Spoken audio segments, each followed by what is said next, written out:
What would happen if you manifested the desire to have no desires?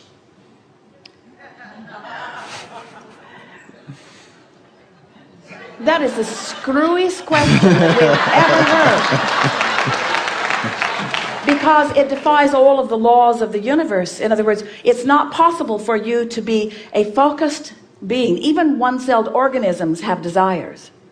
What's funny is that, like in Eastern thought, there's some of these supposed gurus that say stuff like that, and they're saying, you know, in the desirelessness, your true self arises, and that's the only way to... In the what? In the what? Desirelessness. Well, what they're talking about is not desirelessness, it's wantinglessness. It's discord with desire that they're talking about. Because when you say, I desire something, there's an implication that there's something unfinished that is wanted. And we want you to understand that there will always be that which is unfinished that is wanted. But when you're in alignment with where you are, satisfied with what is and eager for more is the idyllic situation. Let's chew over this just a little bit more. Desirelessness. Yeah, it's... So you're saying it's tempting to look, because you start to look in there and you start to feel this. You're trying to look into consciousness and see where your own consciousness comes from, whether the sense of I am or this, and you're going to have to drop part of that perceiver, perception, perceived dynamic in order to try to reflect back to yourself. Is that where we're getting mixed up? Yeah. Hear this. We know there are a lot of people that have said a lot of things. There are endless religions, and since words don't teach is a very good thing, show yourself this. Just try this for a little while and see what it feels like. You've already done it, so you'll understand this completely, what we're talking about. So, do you accept that you are living in a vibrational universe?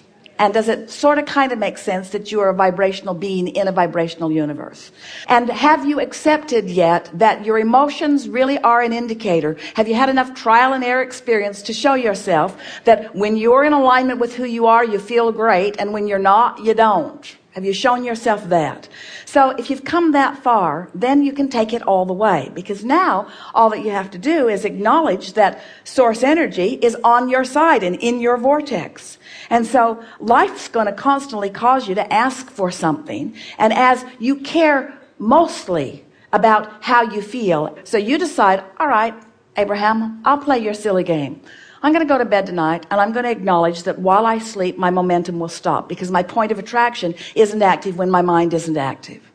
So when I awaken in the morning, I'm going to acknowledge that I'm awake, and I'm going to acknowledge that I'm in a good place, that I'm on a high-flying disc. And I'm going to watch those early thoughts that come. In other words, you can't start yelling at your kids right away. And you can't start worrying about what traffic's going to be like. And don't bring the problem that you had yesterday into day-to-day and think about it. Try to let this be a fresh start, like pushing the reset button.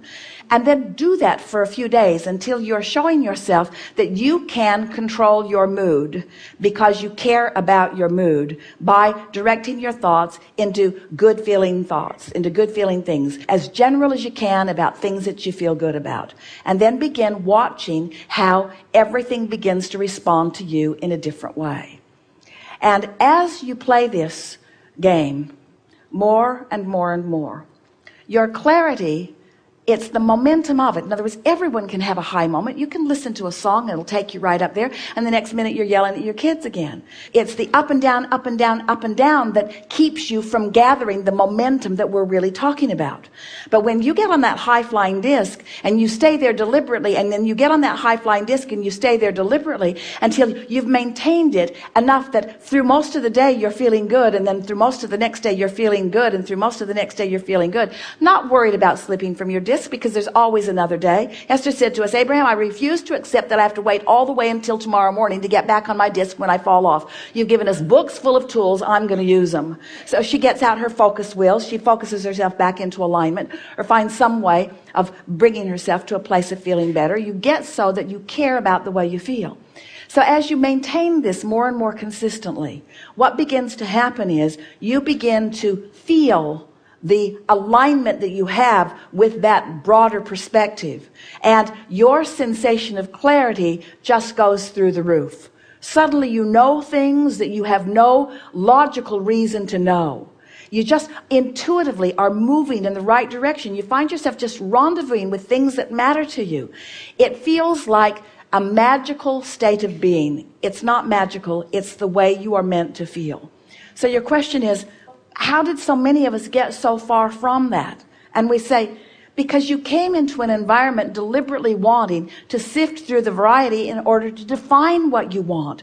If you have not been the one who has defined what you want, then there can be no satisfaction in the coming into alignment with it or in the realization of it, you see. You are the creator of your own reality. And when you become that hands in the clay, deliberate creator of your own reality, where you think a thought and you recognize that it's causing a diminishment in the way you feel, so you change it, you augment it, you abridge it, you add to it, you amend it, you deliberately define it, and then you feel the ease within you as you come into alignment, and with that ease then comes clarity. Once you begin becoming a master of this energy alignment, and we are knowing that that's the reason that you've traveled so far to play with us under these conditions. You are the masters of this. You are the ones most logical and most likely to tune yourself to these frequencies and maintain that alignment so that you're walking around in clarity, seeing through the eyes of source, feeling good about things, being the influencer that uplifts, walking among those who may not understand it, not following them with your empathetic thoughts, not letting them control the vibration of you, garnering the momentum, the energy that creates worlds is a huge momentum that you have at your back. Esther's been, she says, it feels like I've got this wave at my back. It feels like all things that are necessary are at my back, and all I have to do is focus myself in the direction of something, and that energy comes forth and the clarity comes. Not somebody doing it for her. That's not fun. You want to define it. You want to find it. You want to find the nuggets. You want to find the nugget, and then you want to align with the energy that provides the avenue, the path for the fulfillment of it.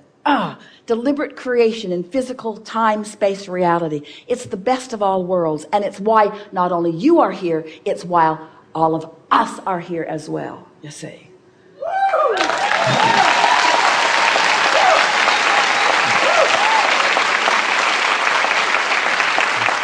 And anything less than that is unacceptable to you and completely unnecessary. And it's from sloppy, unpracticed thinking. You will never again feel negative emotion and not know what it means. Right now, I'm focused in a way that is so far apart from who I really am and what I really want that I'm experiencing this visceral feeling of disconnection is too strong a word, but I'm pinching myself off. Pinching myself off from what? From clarity of the path. What else? From the feeling of the energy. What does that mean? That means your physical body is not experiencing all of the benefit that it could. That means anybody in your surroundings is not benefiting in the way that they could. Upliftment, true upliftment, is tuning to that frequency and maintaining it consistently enough that when somebody else, which is most everybody else, sort of stumbles accidentally into a higher frequency, you're there ready to rendezvous with them. That's when your teaching moment is. This is a room full of teachers and healers. You're wanting so much to be of value to others. And unless you're on the high-flying disc, you just can't be. And if you're on the high-flying disc and they aren't, one of two things has to happen for you to even communicate at all. They got to come up or you got to come down. And so often you are well-meaning, you join them on the lower disc, and then you feel the void of not being able to assist them, you see. Really good conversation. Thank you.